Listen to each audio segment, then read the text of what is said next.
Saya Dr. Meiti Ardiana SPJP Konsultan, selaku Ketua Divisi Prevensi dan Rehabilitasi Kardiologi.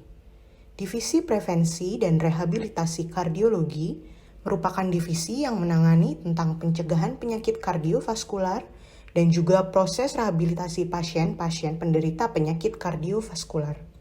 Kami memberikan pelayanan tidak lanjut pada pasien dan mempersiapkan pasien dengan penyakit jantung dan penyakit pembuluh darah agar dapat kembali fungsional dalam beraktivitas. Uji latih jantung merupakan metode non-invasif yang dapat digunakan untuk menentukan stratifikasi resiko, memberikan informasi prognostik, mengukur kapasitas fungsional dan efektivitas terapi, serta dapat digunakan sebagai panduan untuk memulai program latihan fisik dalam rehabilitasi kardiovaskular. Dalam video ini akan menampilkan prosedur serta hal-hal yang perlu diperhatikan dalam melakukan uji latih jantung serta uji latih ECG.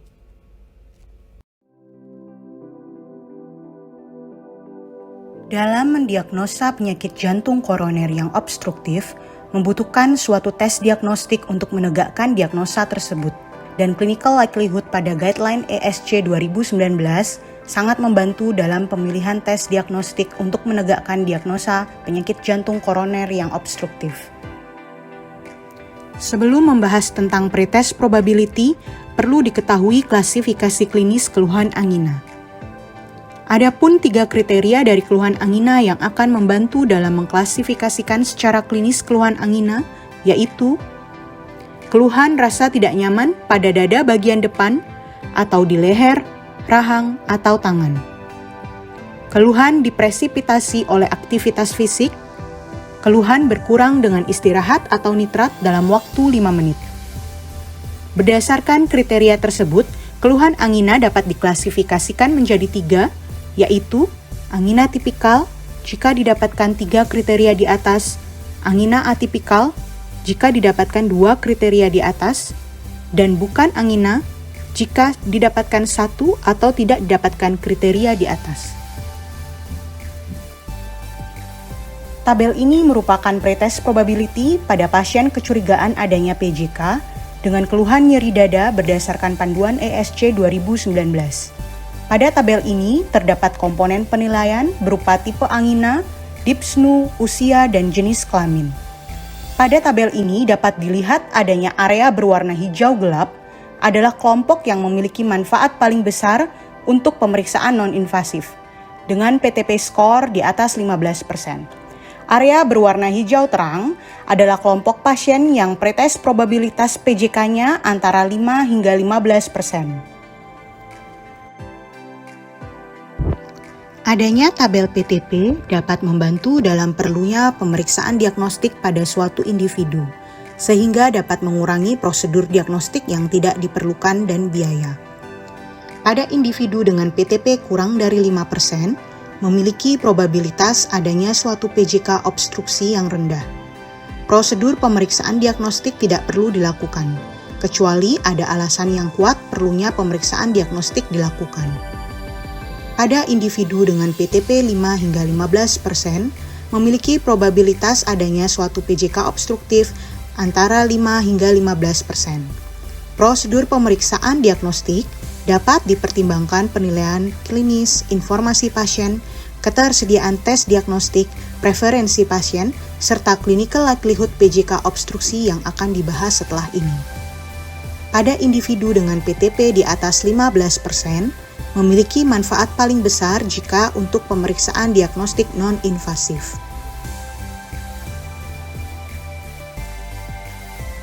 Penilaian kemungkinan klinis atau clinical likelihood PJK dapat membantu dalam menentukan perlunya suatu pemeriksaan diagnostik, khususnya pada individu dengan PTP 5 hingga 15%.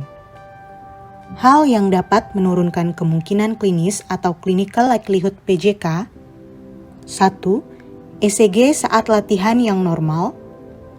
2. Tidak adanya kalsium koroner atau skor Agatston 0, hal yang dapat meningkatkan kemungkinan klinis atau clinical likelihood PJK. 1. Adanya faktor resiko penyakit kardiovaskular seperti diabetes mellitus, dislipidemia, hipertensi, merokok, dan riwayat keluarga terkena penyakit kardiovaskular. 2. Adanya perubahan ECG saat istirahat, yakni perubahan gelombang Q, segmen ST, atau gelombang T pada EKG. 3. Disfungsi ventrikel yang sugestif terhadap adanya iskemia. 4. Temuan pada uji latih EKG. 5. Adanya kalsium koroner pada CT. Dengan adanya pendekatan berdasarkan pretest probability dan clinical likelihood, diharapkan dapat mengurangi biaya dan prosedur tes diagnostik yang diperlukan baik non-invasif maupun invasif. ECG exercise testing atau uji latih EKG merupakan modalitas yang sederhana dan tersedia secara luas. Uji latih EKG ini memiliki sensitivitas 45 hingga 50% dan spesifisitas 85 hingga 90% dalam modalitas diagnostik PJK. Saat ini uji latih ini juga bisa mendapatkan data respon laju jantung, tekanan darah, gejala, dan beban aktivitas. Hal tersebut berguna untuk informasi diagnostik dan prognostik.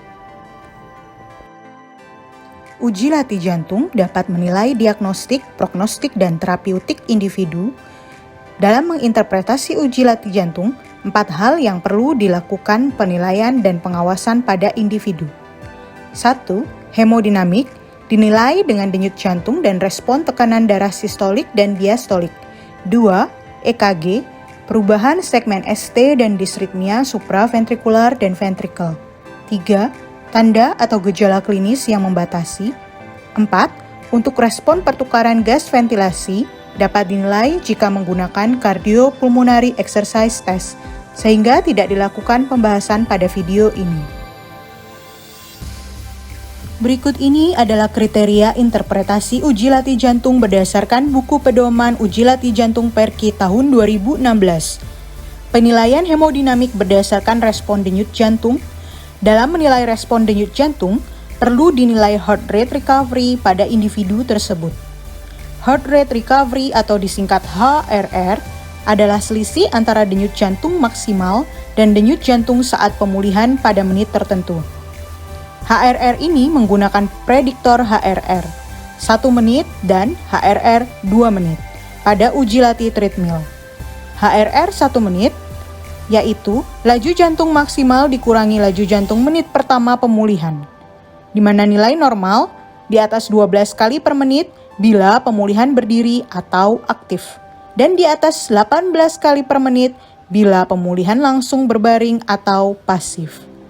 HRR 2 menit adalah laju jantung maksimal dikurangi laju jantung menit kedua pemulihan. Nilai normal di atas 22 kali per menit bila fase pemulihan dengan posisi duduk. Makna HRR abnormal ialah laju jantung pemulihan yang abnormal berhubungan dengan prognosis subjek, termasuk pada subjek yang pada uji latih ditemukan respon iskemia. Pada penderita dengan HRR 1 menit yang abnormal, yakni kurang dari 12 kali per menit, dan dengan Duke Treadmill Score atau DTS dengan resiko sedang, kejadian mortalitasnya 4,16 dibanding HRR normal. Sedangkan pada subjek dengan DTS resiko tinggi, resiko mortalitasnya 4,28.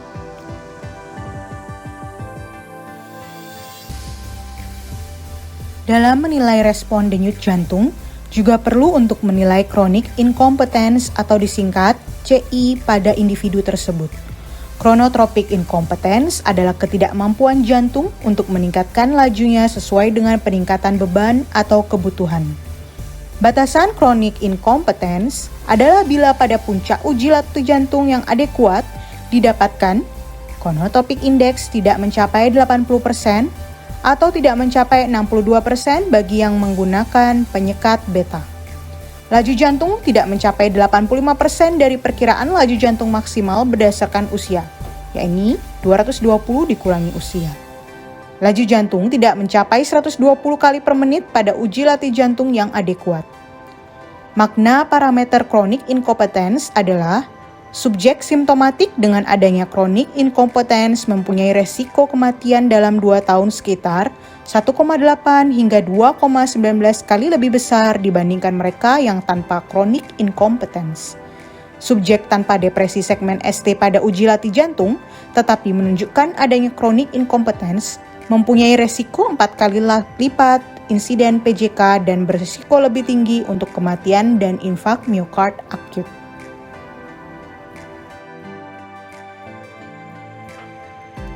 Penilaian hemodinamik yang kedua yaitu berdasarkan respon tekanan darah. Pada keadaan normal, tekanan darah sistolik secara bertahap akan meningkat selama uji latih jantung sesuai dengan meningkatnya beban latihan. Tertinggi pada puncak uji. Menurun waktu pemulihan dan kembali ke normal biasanya pada menit ke-6 sesudah puncak uji. Selama ULJ, dapat terjadi penurunan tekanan darah sistolik akibat penurunan fungsi ventrikel kiri yang disebabkan iskemia otot miokard selama peningkatan beban miokard. Penurunan tekanan darah sistolik lebih dari 10 mm Hg dari tekanan darah awal latihan pada posisi berdiri disebut exercise-induced hypotension atau respon hipotensi. Adanya respon hipotensi pada ULJ dan disertai adanya respon iskemia atau sebelumnya telah diketahui menderita infak miokard menunjukkan resiko kejadian kardiovaskular atau cardiac event, mortalitas dan infak miokard akut 3,2 kali lebih besar dalam 2 tahun.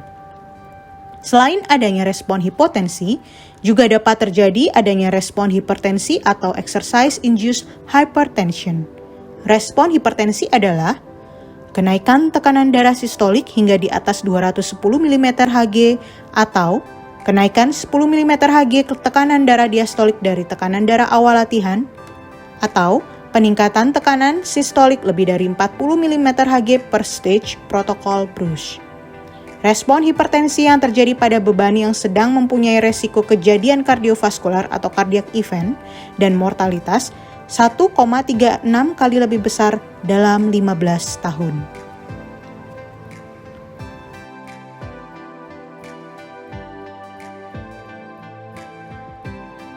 Penilaian EKG dalam interpretasi uji latih jantung. Pada EKG dapat terjadi perubahan segmen ST saat dilakukan uji latih jantung, yaitu dapat berubah menjadi elevasi segmen ST atau depresi segmen ST. Pada elevasi segmen ST dapat terjadi respon elevasi segmen ST yang diinduksi latihan pada lead dengan gelombang Q.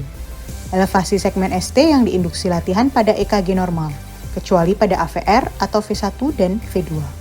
Respon-respon ini dapat terkait dengan aritmia ventrikel dan cedera miokard. Pada depresi segmen ST dapat terjadi respon depresi pada J-point dengan kemiringan 80 ms.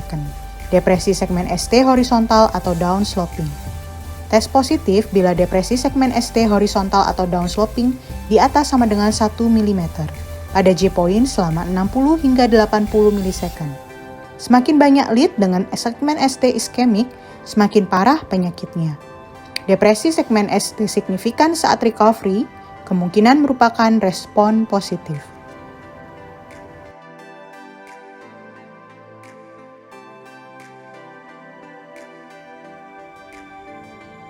Pada uji latih jantung, selain adanya perubahan segmen ST, juga dapat muncul adanya disritmia, baik yang ventrikular maupun supraventrikular.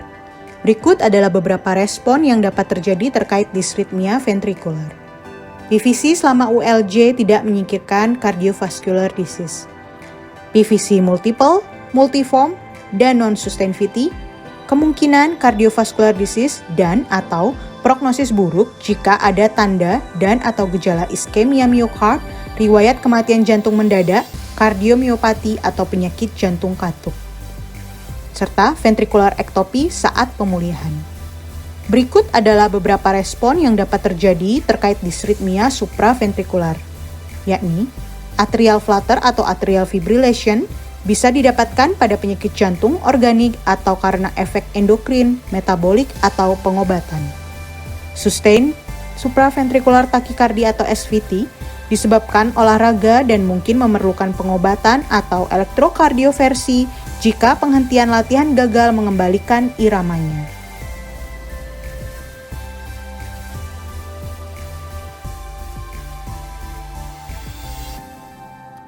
Kriteria yang terakhir pada interpretasi uji latih jantung adalah tanda atau gejala klinis yang membatasi uji latih jantung seperti sesak, nyeri dada, kelelahan, claudicatio, kesakitan, dan lain-lain. Respon EKG dianggap respon iskemia negatif apabila segmen PR memendek dan menurun atau downsloping, gelombang P meninggi, terdapat pemendekan interval QT, penurunan bagian akhir kompleks QRS atau J-point, segmen ST menanjak atau upsloping cepat setelah J-point.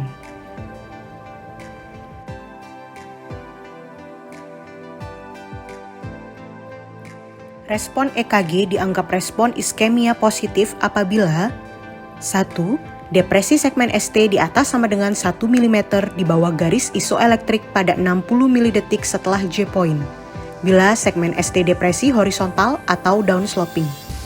2. Depresi segmen ST di atas sama dengan 1,5 mm di bawah garis isoelektrik pada 60 mD setelah J-point, bila depresi segmen ST upsloping. 3. Elevasi segmen ST dan elevasi J-point di atas sama dengan 1 mm pada 80 mD setelah J-point. 4. Elevasi segmen ST di AVR. Kondisi ini dianggap seperti depresi segmen ST yang horizontal.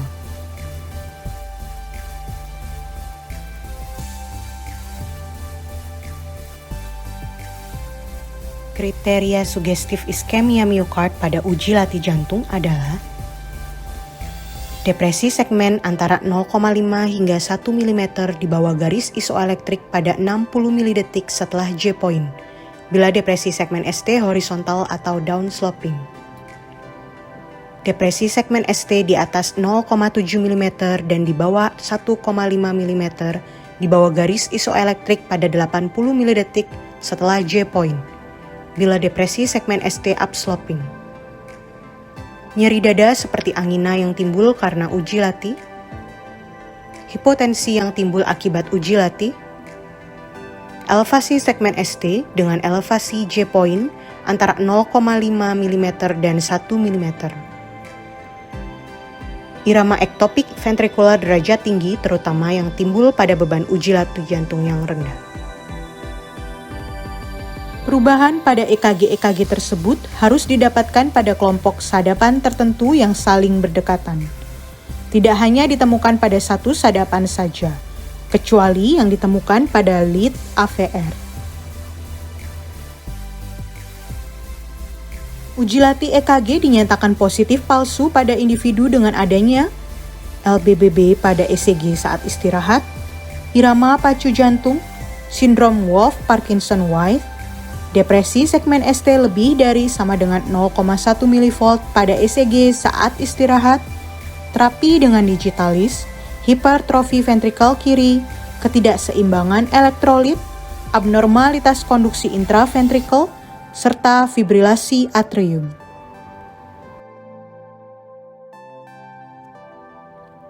Uji latih EKG dinyatakan negatif palsu dengan adanya gagal mencapai ambang iskemik, jumlah sadapan tidak memadai untuk mendeteksi perubahan EKG, gagal mengenali tanda dan gejala non-EKG yang mungkin terkait dengan CVD, misalnya hipotensi akibat ULJ, CVD signifikan pada angiografi tapi dapat dikompensasi oleh sirkulasi kolateral, keluhan muskuloskeletal yang muncul mendahului gambaran abnormalitas jantung, kesalahan teknis atau kesalahan pengamatan. Uji latih EKG dapat digunakan untuk menentukan stratifikasi resiko dan prognosis dengan menggunakan Duke Treadmill Score. Duke Treadmill Score diindikasikan 1. Untuk stratifikasi resiko dan prognosis pada penderita dengan keluhan atau riwayat PJK sebelumnya. 2. Pada evaluasi awal penderita yang dicurigai atau diketahui PJK dengan perubahan klinis yang bermakna. Duke Treadmill Score dapat dihitung dengan menggunakan rumus durasi uji latih dikurangi 5 kali deviasi segmen ST dikurangi 4 kali skor angina.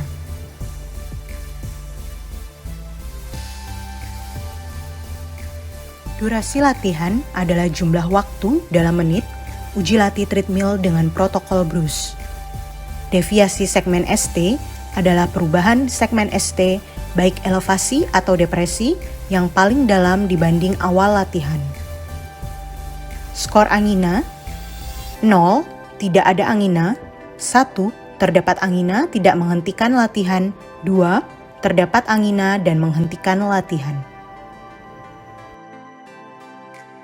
Jika saat uji latih EKG menggunakan dengan protokol selain Bruce, maka komponen waktu atau durasi uji latih dapat dikonversi ke protokol Bruce dengan menggunakan rumus waktu menit protokol Bruce, yakni match protokol lain ditambah 2,2 hasilnya dibagi dengan 1,3.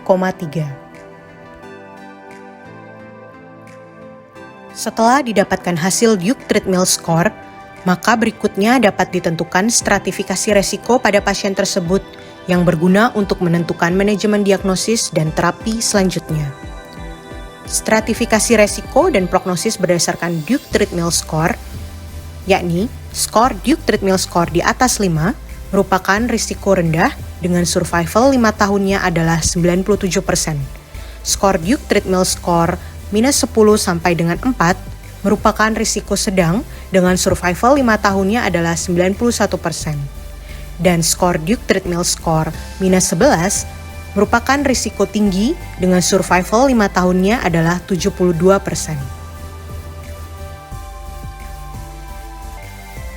Sekian video pembelajaran rehabilitasi jantung. Semoga dapat bermanfaat dan dapat kita aplikasikan dengan baik kepada pasien-pasien, khususnya pasien dengan penyakit jantung. Terima kasih.